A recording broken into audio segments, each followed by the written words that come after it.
Hello बच्चों, आज तुम लोग पढ़ाते हैं डिस्कवरी ऑफ क्या प्रोटॉन के बारे में। हम बताए थे डिस्कवरी ऑफ इलेक्ट्रॉन, आज बताएंगे डिस्कवरी ऑफ प्रोटॉन। तो ये प्रोटॉन मत लिखो, अभी एनोड रेज लिखो। एनोड रेज को ही बाद में उसको प्रोटॉन बोल दिया गया। ठीक, इसने क्या था, गोल्डस्टीन ने। तो हेडिंग दो,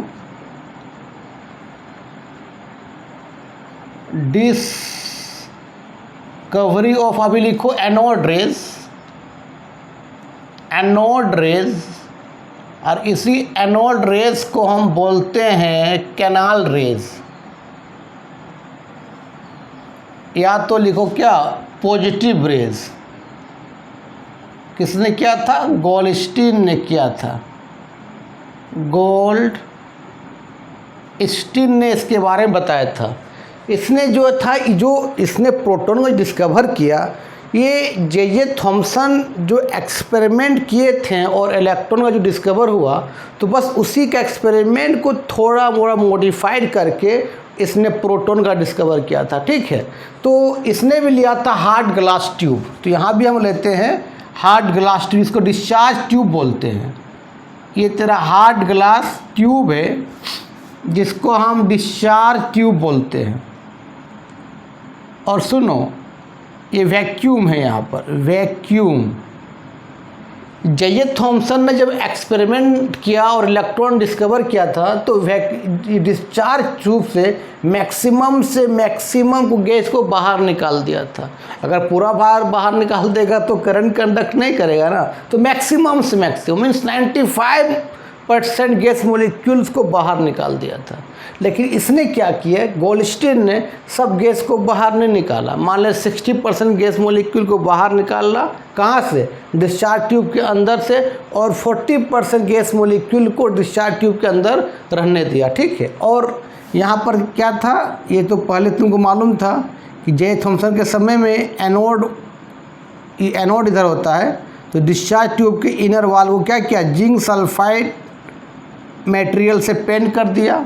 और गोल्डस्टीन ने क्या इधर भी क्या किया, जिंक सल्फाइड मटेरियल से पेंट कर, दोनों तरफ कर दिया।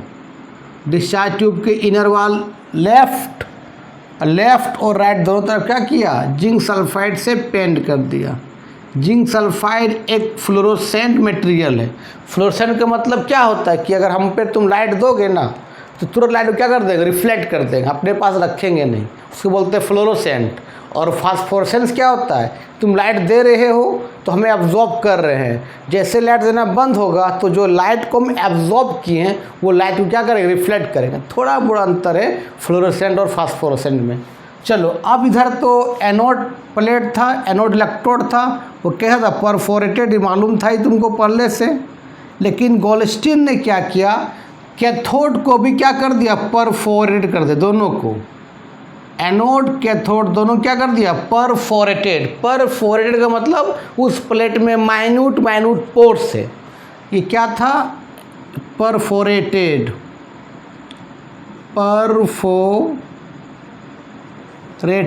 एनोड है। ये एनोड कैसा होता है बता, पॉजिटिव। और ये तरह क्या है, परफोरेटेड। इसको मिटा देते हैं, परफोरेटेड कैथोड है। कैथोड कैसा होता है बताओ, नेगेटिव। और यहाँ पर आपका गैस का एटम से, गैस का मोलिक्यूल से, ट्यूब के अंदर, मान लीजिए ट्यूब के अंदर गैस का मोलिक्यूल से। ठीक है, अब दोनों क्या किया, 10,000 वोल्ट से क्या कर दे, जोड़ दिया दोनों को। तो यहाँ से आपको ये नेगेटिव टर्मिनल, ये आपका पॉजिटिव टर्मिनल, दोनों को नियर अबाउट 10,000 वोल्ट से क्या किया, जोड़ दिया। किसने, गोल्डस्टीन ने। तो देखा, पहले से मालूम था कि कैथोड प्लेट से या कैथोड इलेक्ट्रोड से एक रेडिएशन निकल रहा है जो नॉन विजिबल है, जिसको हम देख नहीं सकते हैं। ये निकल रहा है और एनोड के प्लेट से पास कर जा रहा है। क्यों, परफोरेटेड है। और यहाँ स्ट्राइक करने से कैसा कलर आ रहा है, ग्रीनिश। ये तो ऑलरेडी हमको मालूम है। कैसा शो कर रहा है, ये ग्रीनिश कलर शो कर रहा है। ये तो बिल्कुल सही बात है। लेकिन देखा कि इधर भी क्या, इधर भी क्या, लेफ्ट साइड ना डिस्चार्ज ट्यूब का इनर वॉल यहाँ इधर भी क्या होने लगा, रेड कलर होने शो करने लगा। तो बोला ये क्या हुआ भाई, इधर रेड कलर कैसे शो करने लगा। इसका मतलब ये तो पक्का हो गया कि यहाँ से भी कुछ रेडिएशन आता होगा, जो कैथोड क्या परफोरेटेड है उसमें पास कर जाता होगा रेडिएशन, और वो रेडिएशन जो है आपका inner wall of test tube में क्या इनर वॉल डिस्चार्ज ट्यूब में क्या करता हो, हीट करता होगा या कोलाइड करता होगा, जिसके कारण रेड कलर शो कर रहा है। तो ये रेडिएशन कहाँ से आया, किधर से आया, किसने सोचा, किधर से आया, किधर से आया, कहाँ से आया। तो गोल्डस्टीन ने कुछ देर सोचा और समझा कि ये हुआ क्या होगा, ये रेडिएशन कहाँ से आया, कैसे प्रोड्यूस हुआ। तो उसने सोचा और समझा और उसने कहा कि हो ना हो, उसने सोचा और समझा और कहा कि हो ना हो, क्या हो ना हो। तो बोला कि हमने क्या किया, इधर कैथोड को क्या कर दिया, परफोरेट कर दिया, जो आपका नेगेटिव है। इधर क्या था, एनोड था, ये भी क्या था, परफोरेटेड, ये क्या था, पॉजिटिव। ये डिस्चार्ज ट्यूब का इधर का है जिंक सल्फाइड, क्या कर दिया, सो पेंट कर दिए। इनर साइड है ये वाला डिस्चार्ज ट्यूब का, जो जिंक सल्फाइड से पेंट कर दिए। इधर भी क्या है, ये टेस्ट ट्यूब का इनर पार्ट है, जो जिंक सल्फाइड से क्या है, पेंट है। वो एक तरह का फ्लोरोसेंट मटेरियल है, ठीक है। और यहाँ पर क्या है, गैस का मॉलिक्यूल्स, गैस का आइटम से पूरा ट्यूब नहीं बनाए हैं, ठीक है। और जब दोनों को हम नेगेटिव टर्मिनल और इस पॉजिटिव टर्मिनल को हम 10,000 नियर अबाउट 10,000 वोल्ट से अप्लाई कर रहे हैं, तो बिल्कुल सही बात है कि ये आपका कैथोड, तेरा कैथोड है और ये आपका एनोड है। तो कैथोड से प्लेट से, कैथोड इलेक्ट्रोड से अगर पार्टिकल निकला, बिल्कुल सही बात है। ये तो ऑलरेडी जे थॉमसन ने बता दिया था। यहाँ स्ट्राइक करने से ग्रीनिश आ रहा है, लेकिन इधर रेड कैसे आ रहा है। तो बोला कि हो ना हो कि जब कैथोड इलेक्ट्रोड से रेडिएशन निकलता है, तो इस रेडिएशन के बीच में क्या है, गैस का एटम्स है, क्या है, गैस का एटम्स है, गैस का मॉलिक्यूल से। तो जैसे कैथोड प्लेट से कैथोड रेडिएशन निकलता है, तो उस गैस एटम से कोलाइड करता है, टकराता है। टकराने से जैसे ही कैथोड का रेडिएशन है, कैथोड का इलेक्ट्रोड है, यहाँ से आपका कैथोड रेज निकला, कैथोड रेज जैसे निकला तो गैस मॉलिक्यूल से टकराने से गैस का एटम्स ये टूट जा रहा है, किसमें, नेगेटिव में और पॉजिटिव में टूट जा रहा है। कैसे टूट रहा है बताइए, नेगेटिव में और पॉजिटिव में टूट जा रहा है। तो अब तुमको मालूम है कि सेम चार्ज अब में रिपल्सन होता है और डिफरेंट चार्ज में अट्रैक्शन होता है। तो ये पॉजिटिव में क्या होगा, यहाँ पर तो रिपेल होने लगेगा, और ये नेगेटिव में भी क्या होगा, यहाँ पर भी रिपल होगा। तो अब देखो, ये गैस का नेगेटिव और ये भी रेडिएशन कैसा, कैथोड रेडिएशन भी क्या नेगेटिव है, वो सारा नेगेटिव पॉजिटिव को आ जा रहा है, और यहाँ पर हीट करने से आपका ग्रीनिश हो रहा है। क्या हो रहा है, ग्रीनिश कलर।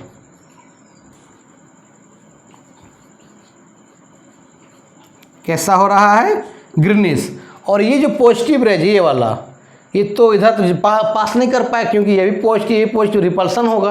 तो वही गैस का पॉजिटिव है जो नेगेटिव की ओर, मीन्स किधर, कैथोड की ओर, किधर से, एनोड से किधर, कैथोड की ओर, ये आपका इसमें क्या हो जा रहा है, पास कर जा रहा है एक कैनाल के फॉर्म में, इसलिए इसको कैनाल रेडिएशन बोला। तो कैनाल के फॉर्म में पास कर जा रहा है इससे, और यहाँ पर ये हीट करने से, यहाँ पर ये क्या करने से, हीट करने से क्या, रेड कलर शो कर रहा है। तो आया कहाँ से, जैसे ही कैथोड इलेक्ट्रोड से कैथोड रेडिएशन निकलता है, तो ट्यूब के अंदर क्या है, गैस मॉलिक्यूल है। उस ट्यूब, वो रेडिएशन ट्यूब का गैस मॉलिक्यूल से टकराने से गैस का मॉलिक्यूल दो भाग में टूट गया, किसमें, नेगेटिव और पॉजिटिव। वही पॉजिटिव रेज आपका एनोड से किधर जा रहा है, कैथोड से पास हो जा रहा है। क्यों, कैथोड क्या है, परफोरेटेड है, वो कैथोड से पास कर जा रहा है। और यहाँ पर क्या इनर पार्ट में, डिस्चार्ज ट्यूब का इनर पार्ट में क्या हुआ, टकराने से आपका रेड कलर का, ये रेड कलर ग्लो कर रहा है। तो गोल्डस्टीन ने इस रेडिएशन के बारे में प्रॉपर्टीज निकाला कि इस रेडिएशन का कैसा कैसा प्रॉपर्टीज है। ये जिग जैग में मूव कर रहा होगा कि स्ट्रेट लाइन मूव कर रहा होगा, वो कुछ मैकेनिकल वर्क कर सकता है कि नहीं कर सकता है। जिस तरह थॉमसन ने कैथोड रेज के लिए जो जो एक्सपेरिमेंट किया, उसी एक्सपेरिमेंट को इसने क्या किया, रिपीट किया। किसने, गोल्डस्टीन ने। कौन सा रेडिएशन के लिए, जो एनोड से किधर आ रहा है, कैथोड की ओर। ये तो यही मालूम चल गया ये पॉजिटिव रेडिएशन है। क्यों, ये पॉजिटिव पोल से किधर जा रहा है, नेगेटिव पोल की ओर। लेकिन 100% कन्फर्म करने के लिए ये भी क्या किया, 2 प्लेट लगाए, नेगेटिव प्लेट और पॉजिटिव प्लेट। हम बताते हैं, तो इसको लिख लो। मैंने ओवरऑल ये रेडिएशन कहाँ से निकला, गैस का एटम से। कैसे निकला, कैथोड रेज को टकराने से। कैथोड रेज टकराया, गैस का मॉलिक्यूल 2 भाग में टूट गया, नेगेटिव और पॉजिटिव। और वही पॉजिटिव कैथोड से एनोड की, आपका एनोड से कैथोड की ओर जा रहा है, क्योंकि कैथोड भी क्या परफोरेटेड है, उससे पास करके आपका डिस्चार्ज ट्यूब के इनर सरफेस पर क्या करता है, हीट करता है। हीट करने से रेड कलर शो कर रहा है। तो किसके कारण हो रहा है, गैस का मॉलिक्यूल्स के कारण। चलो, तो इसका प्रॉपर्टीज के बारे में आप जानते हैं। तो हेडिंग तो प्रॉपर्टीज ऑफ, अभी एनोड रेज बोलो, बाद में एनोड रेज को ही हम लोग प्रोटॉन बोलते हैं। लिखो प्रॉपर्टीज ऑफ एनोड रेज। देखो एक ही डायग्राम बना देंगे, उसी में सब समझा देते हैं। तो देखो कि मान लेते हैं ये आपका डिस्चार्ज ट्यूब है, ध्यान देना, ये आपका डिस्चार्ज ट्यूब है, यहाँ वैक्यूम है ये, ठीक है। यहाँ भी एंड कैथोड भी क्या है, परफोरेटेड है। एनोड भी क्या बताओ, परफोरेटेड है। ये पॉजिटिव प्लेट, ये नेगेटिव, और इसके बीच में क्या, गैस का एटम या गैस का मॉलिक्यूल्स है, ठीक है। जब दोनों को 10,000 वोल्ट से जोड़ देता है नेगेटिव, और ये आपका क्या पॉजिटिव, दोनों को नियर अबाउट 10,000 वोल्ट से क्या करता है, ऐड करता है या करंट से अप्लाई करता है। तो इधर भी जिंक सल्फाइड से पेंटेड है, जिंक सल्फाइड मटेरियल से पेंटेड है। इधर भी आपका जिंक सल्फाइड मटेरियल से क्या है, पेंटेड है। ध्यान देना, अब जब इधर से अप्लाई किए 10,000 वोल्ट नियर अबाउट, तो कैथोड प्लेट से कैथोड रेडिएशन निकलता है, बिल्कुल सही बात है। और गैस मॉलिक्यूल से स्ट्राइक होने के बाद गैस का मॉलिक्यूल 2 भाग में टूट गया, किसमें, नेगेटिव में और क्या, पॉजिटिव में। नेगेटिव में और क्या, पॉजिटिव। वही पॉजिटिव क्या होता है, कैथोड के प्लेट से पास कर जा रहा है, क्यों, परफोरेटेड है, ठीक है। और यहाँ पर एक रख दिया ओपेक ऑब्जेक्ट, क्या रख दिया, ओपेक ऑब्जेक्ट। जैसे ही ये रेडिएशन एनोड से जो कैथोड की ओर आ रहा है, वो रेडिएशन वो कहाँ से निकला, आपका एटम से। वो क्योंकि एटम को तोड़ दिया किसने, कैथोड रेज ने, किसमें, नेगेटिव और पॉजिटिव में। वो रेडिएशन आ रहा इस ओपेक ऑब्जेक्ट पर पड़ता है, तो उस ओपेक ऑब्जेक्ट का एक शैडो बना, एक परछाई बना। क्या बना, एक परछाई। इससे ये पता चल गया कि जो एनोड से कैथोड की ओर आ रहा है जो रेडिएशन, वो भी कैसा मूव कर रहा है, स्ट्रेट लाइन में मूव कर रहा है। ओपेक ऑब्जेक्ट का मतलब एक ऐसा ऑब्जेक्ट जिस पर लाइट आर पार ना हो सके, ठीक है। तो उस ओपेक ऑब्जेक्ट का क्या बना, शैडो बना। तो इससे ये कंफर्म हो गया कि आपका जो एनोड से कैथोड की ओर रेडिएशन आ रहा है, जो कहाँ से निकला, गैस का एटम से, वो आपका क्या है, आपका क्या है, स्ट्रेट लाइन में वो मूव कर रहा है, पहला प्रॉपर्टी। दूसरा देखा कि भाई ये कुछ मैकेनिकल वर्क कर सकता है कि नहीं, जो किससे निकला, गैस का एटम से, कैथोड से, एनोड से किधर आ रहा है, कैथोड की ओर। तो वो कुछ मैकेनिकल वर्क कर सकता है कि नहीं कर सकता है। तो उसने क्या किया, ध्यान देना, उसने बहुत सा यहाँ पर छोटा छोटा व्हील पेडल लगा दिया, वेटलेस व्हील पेडल। तो मान ले यहाँ 2 ही लगाते हैं हम, 2 से ज़्यादा लगा सकते हो कि मान ले एक व्हील पेडल ये है और एक व्हील पेडल ये है, ठीक है, मान ले। अब फिर वही काम किया उसने, 10,000 वोल्ट अप्लाई किया तो कैथोड प्लेट से क्या निकला, कैथोड रेडिएशन निकला होगा। और कैथोड रेडिएशन क्या करता होगा, आपका गैस मॉलिक्यूल से हिट किया तो गैस मॉलिक्यूल तोड़ दिया किस में, नेगेटिव और पॉजिटिव, और वही पॉजिटिव वाला पार्टिकल इधर आएगा, कैथोड क्या परफोरेटेड उसे पास करेगा, और पास करने से जैसे ही व्हील पेडल पर वो रेडिएशन पड़ा तो व्हील पेडल क्या करने लगा, घूमने लगा। मतलब ये जो एनोड से कैथोड की ओर जो रेडिएशन आ रहा है वो भी एक मैकेनिकल वर्क कर सकता है, उसके अंदर ही मैकेनिकल वर्क करने का टेंडेंसी है, ये प्रॉपर्टी पता चल गया। फिर उसने कंफर्म 100% कंफर्म किया कि ये जो एनोड से कैथोड की ओर जो रेडिएशन आ रहा है वो पॉजिटिव रेज तो मालूम चल गया था, लेकिन 100% कंफर्म करने के लिए क्या किया कि रेडिएशन नेगेटिव है कि पॉजिटिव, 2 प्लेट लगा दिया, एक नेगेटिव प्लेट और एक पॉजिटिव प्लेट। तो मान ले यहाँ एक लगा दिया नेगेटिव प्लेट जो जिंक सल्फाइड से क्या कर दिया, पेंटेड कर दिया, और एक यहाँ लगा दिया क्या, पॉजिटिव प्लेट जो दोनों को जिंक सल्फाइड से क्या कर दिया, पेंट कर दिया।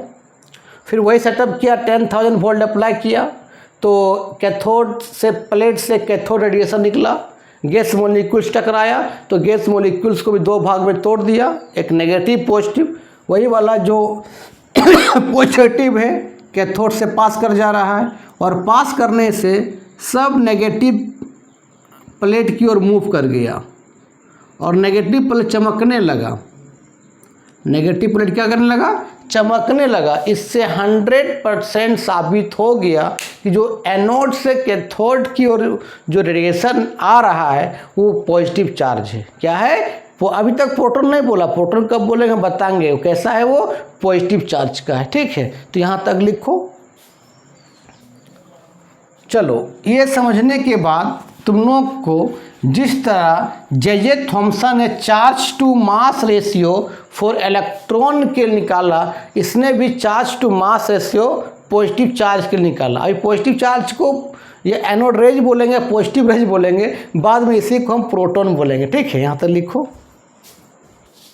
तो अब बात करते हैं charge to mass ratio, charge to mass ratio for किसके लिए, anode rays, for anode rays क्या होता है, E/m। E का मतलब charge of 1 proton, charge of 1 proton, और एक प्रोटॉन का जो चार्ज होता है प्लस 1.66 इंटू 10 के पावर -19 कूलम होता है, और charge of 1 electron, charge of 1 electron होता है -1.66 इंटू 10 के पावर -19 कूलम। सिर्फ प्रोटॉन और इलेक्ट्रॉन में माइनस का फर्क है, इलेक्ट्रॉन में माइनस होता है, प्रोटॉन में प्लस होता है, ठीक है। और m तेरा क्या है, मास ऑफ प्रोटॉन, m क्या है, आई प्रोटॉन मत बोलो, मास ऑफ बोलो positive raise, mass of positive raise, ठीक है।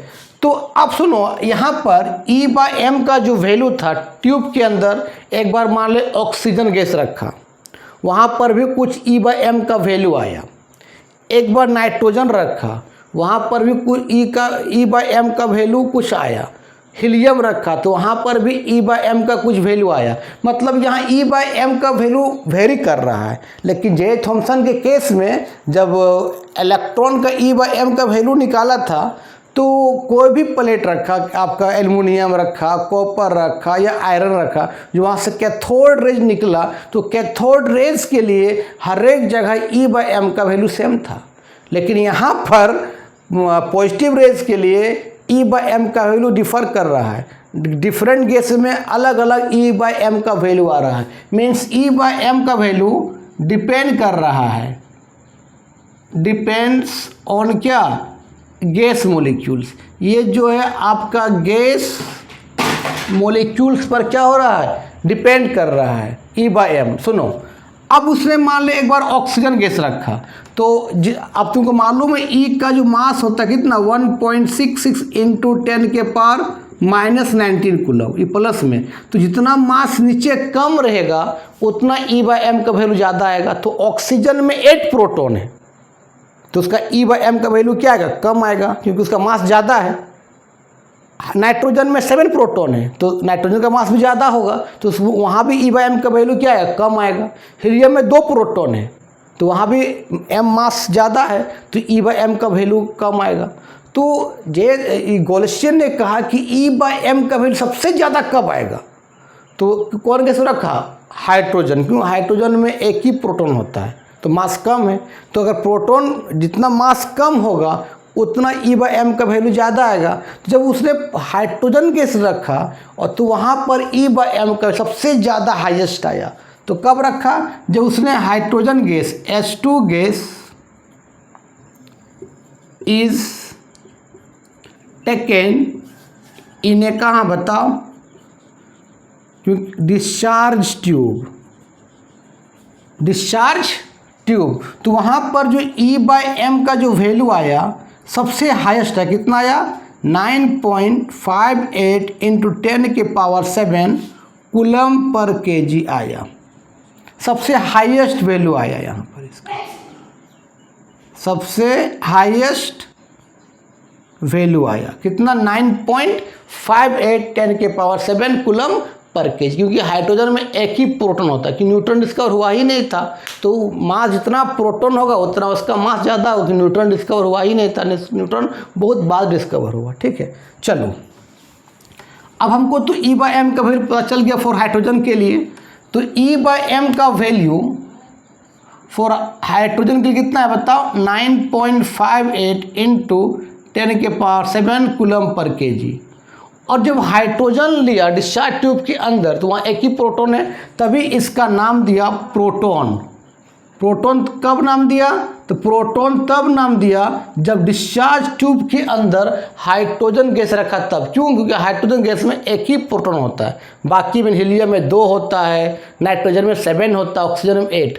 तो कोई पूछेगा बताओ गोल्स्टिन ने प्रोटॉन नाम कब रखा, तो बोला जब डिस्चार्ज ट्यूब ने उसमें हाइड्रोजन गैस रखा तब। चलो, तो इसका वैल्यू इतना होता, ई का वैल्यू तुमको मालूम कितना था, 1.66 इंटू 10 के पावर -19 कूलम। ये मास ऑफ प्रोटॉन है और कितना निकला बता, 9.58 इंटू 10 के power 7 coulomb per kg, coulomb per kg। तो कूलम यहाँ से कट जाएगा, तो मास ऑफ प्रोटॉन इसने निकाला, मास ऑफ प्रोटॉन, आप प्रोटॉन बोल सकते हैं क्योंकि हाइड्रोजन का है, और हाइड्रोजन में एक इलेक्ट्रॉन होता है और एक प्रोटॉन होता है। प्रोटॉन तब बोलो जब उसने क्या रखा, हाइड्रोजन गैस रखा तब। तो मास ऑफ प्रोटॉन कितना आया, ये अप्रोक्स आया 1.67 इंटू 10 के पावर -27 kg आया। और ई गोल्स्टिन ने कहा कि प्रोटॉन का मास ऑफ 1 प्रोटॉन, बोल सकते हम mass of 1 proton is equal to होता है मास ऑफ 1 हाइड्रोजन एटम, कि एक प्रोटॉन का मास जो है एक हाइड्रोजन एटम के बराबर होता है। क्योंकि हाइड्रोजन में एक इलेक्ट्रॉन है और एक प्रोटॉन, और इलेक्ट्रॉन का मास ना के बराबर होता है। जे थॉम्सन ने कहा था क्या, एक इलेक्ट्रॉन मास कितना होता है, कितना निकाला जे थॉम्सन ने एक इलेक्ट्रॉन का मास निकाला 9.1 इंटू 10 के पावर -31 kg। ये ना के बराबर। उसने कहा था कि एक इलेक्ट्रॉन का मास कैसे होता है, हाइड्रोजन का मान लो एक एटम है, ये हाइड्रोजन का एक एटम है, उसको 1837 से डिवाइड कर दो तो क्या आता है, मास ऑफ क्या आता है 1 इलेक्ट्रॉन, मतलब एक इलेक्ट्रॉन का मास ना के बराबर है। तो एक प्रोटॉन का मास हाइड्रोजन की एक एटम के बराबर है, क्योंकि हाइड्रोजन में एक इलेक्ट्रॉन है एक प्रोटॉन है, और इलेक्ट्रॉन का मास ना के बराबर होता है। तो एक प्रोटॉन का मास हाइड्रोजन की एक एटम के बराबर होता है, क्योंकि हाइड्रोजन न्यूट्रॉन नहीं होता है और न्यूट्रॉन डिस्कवर हुआ भी नहीं था। ठीक है, यहाँ तक लिखो। आज का वीडियो यहीं समाप्त करते हैं। अच्छा, एक चीज़ तुम लोग जान लेना, क्योंकि जब बताए थे डिस्कवरी ऑफ जे थॉमसन तो वहाँ डिस्कवरी का स्पेलिंग थोड़ा मिस्टेक हो गया था। एक्चुअली डिस्कवरी का स्पेलिंग ये होता है, और हमने वहाँ लिख दिया था क्या, इस तरह लिख दिया था, बीच में आर आ गया था, इसको थोड़ा कट कर देना, सिली मिस्टेक था। ठीक है, तो इसको देख लेना। तो आज के वीडियो यही समाप्त करते हैं। तुम लोग को अब बताएंगे जे थॉमसन एटॉमिक मॉडल के बारे में और आपका रेडियो एक्टिव एलिमेंट के बारे में। तब तक के लिए बाय बाय।